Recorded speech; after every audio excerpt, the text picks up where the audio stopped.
Guys. Guys,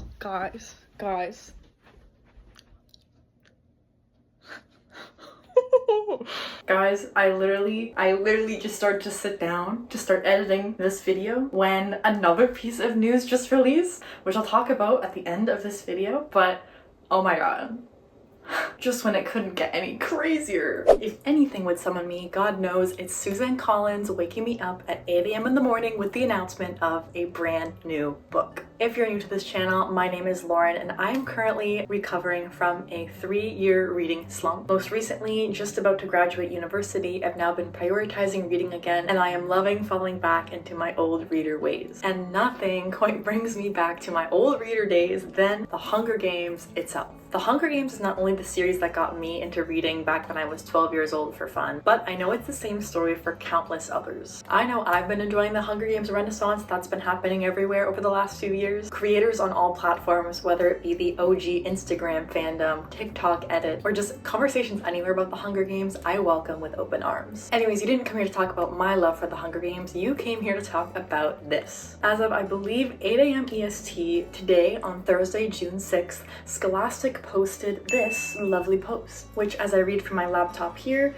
says, just announced a new Hunger Games novel by Suzanne Collins coming March 18, 2025. Sunrise on the Reaping will revisit the world of Panem 24 years before the events of the Hunger Games, starting on the morning of the reaping of the 50th Hunger Games, also known as the Second Quarter Quell. So as of right now when I'm filming this, which is only a few hours after this announcement, we don't have any other details from Suzanne Collins or from Scholastic about anything else regarding this book other than that we know it takes place starting the morning of 50th Hunger Games or the Second Quarter Quell. However, with details from the previous books, we can build our own context for this book and start to imagine what might take place in this book, which is what I'm going to talk to y'all about now. As a brief reminder, in the Hunger Games, the capital, the evil government people, randomly draw one female and one male from each of the 12 districts of Panem between the ages of 12 to 18 to fight to the death in the annual Hunger Games. A yearly reminder about the previous uprising and rebellion, really just so the capital can show who's boss under the context to keep the peace. However, the Hunger Games changes up every 25 years for that year, aka a quarter quell. We know from Catching Fire that the twist in this year was that the tributes were reaped from the existing pool of victors, and is the best book in the series. We also know from the 25th Hunger Games, the first quarter quell, that the tributes were voted on by the public. And for the 50th Hunger Games, or the Second Quarter Quell, we already know what that twist was. The twist is that instead of having 24 tributes, 2 from each of the 12 districts, it was 4 tributes from each of the 12 districts, meaning that your shots of winning went from 1 in 24 to 1 in 48. This was done as a reminder that for every 2 rebels killed, 1 capital citizen was killed. The arena was said to be beautiful everywhere, very beautiful, luscious, and seemingly a great spot for tributes, but actually every single item in the arena was poisonous. The only food tributes could eat was from sponsors, and they could drink the rainwater. And possibly more interestingly, we already know who won that year's Hunger Games, being none other than our fave, Haymitch Abernathy, at the age of 16, who we now know as Katniss and Peeta's mentor throughout the main trilogy. The only other named tribute that we know at this time who competed in the 50th Hunger Games is Maisley Donner, Haymitch's ally in the arena, who was also from District 12 and was the 5th person last standing in the games. Something I didn't even know until researching for this video is that Maisley is actually Mage's aunt. So if you've never read the books, in the first book, Katniss doesn't get the Mockingjay pin from the lady in the market, she gets it from her only friend, Mage, as a token of good luck for the day. And according to the Hunger Games wiki, that Mockingjay pin actually previously belonged to Maisley Donner. Now, like I mentioned before, we only know that this book is set during the 50th Hunger Games, starting the morning of the reaping. We don't know who the protagonist of this book actually is yet. As for 3 named characters in the book, we actually only know of 3 for sure characters that will probably make an appearance: Haymitch Abernathy, Maisley Donner, and of course our main man,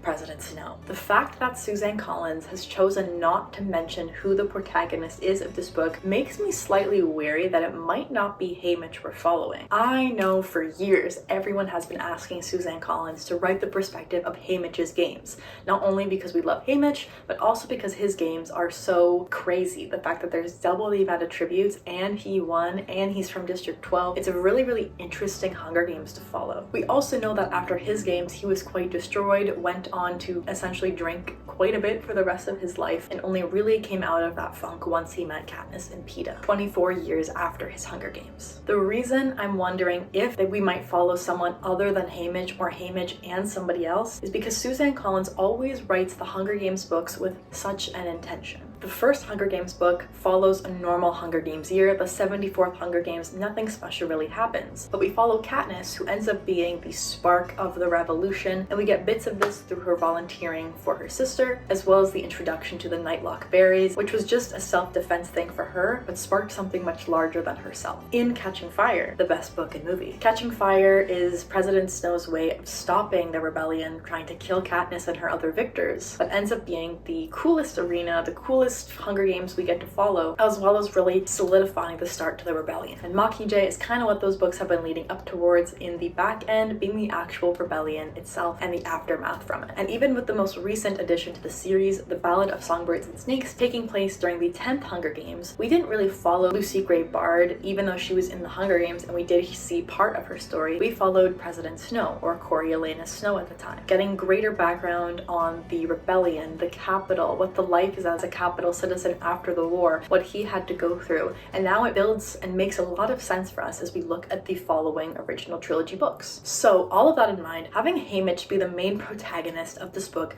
makes a lot of sense and would be really exciting for a lot of the fans, but I feel like there's more to this. There's no way Suzanne Collins would just write his games. There has to be something else. Something very unique would need to be happening in this book for her to choose to write this story of all the stories she could write. So I'm looking forward to getting more details ahead of the book's release next March. Because we don't have a cover yet, the only other detail we're able to go off of is the name of the book itself, Sunrise on the Reaping. I have two theories, one that I think is more realistic and another one that could be possible, so just hear me out. My first guess is that Sunrise on the Reaping could be a dual perspective book, one following Haymitch and the other one following Maisley. We know that they worked together in the games. We also know that they probably weren't friends before the games and only became allies during the games. So it could lead to quite an interesting dynamic, seeing two different perspectives of two different people living in District 12. We also know how Suzanne Collins named the previous book The Ballad of Songbirds and Snakes directly after Coriolanus Snow and Lucy Gray Bard, the songbird being Lucy Gray and the snake being Coriolanus Snow. So in the same context, Sunrise could be referring to what I would imagine would be Maisley, and Reaping,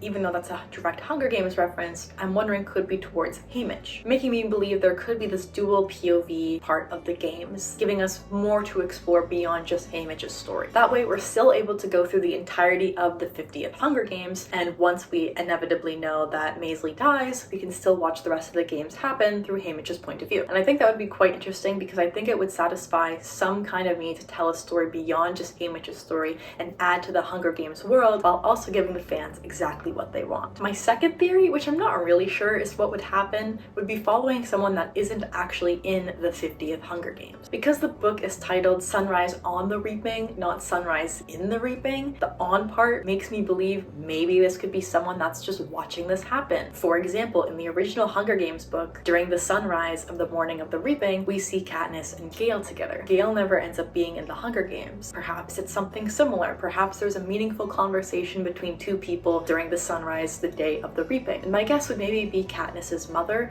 as she is apparently Maisley's best friend at the time. It could be quite interesting to get the perspective of Katniss's mother growing up seeing the game. We could potentially see the love story between Katniss's parents during such a pivotal game as well, because I believe they would be in their teenage years, roughly around there, during that 50th game. And this would be a really interesting perspective because we would know for sure exactly what that world is like outside of the Hunger Games while it's going on, and while being able to understand what it's like to watch it from their perspective. Perhaps there's other smaller rebellions or smaller conversations going on that could add to the world. However, like I said before, the fact that the title does have the word reaping in it, and it is that 50th quarter quell, it does lead me to believe that we probably will follow Haymitch, or at least someone in his circle, for the actual games, but I think that could be a cool second option should Suzanne Collins ever wish to write another book, but only time will tell. Okay, I'm literally about to sit down and edit this video when I go on my phone, and what do I see?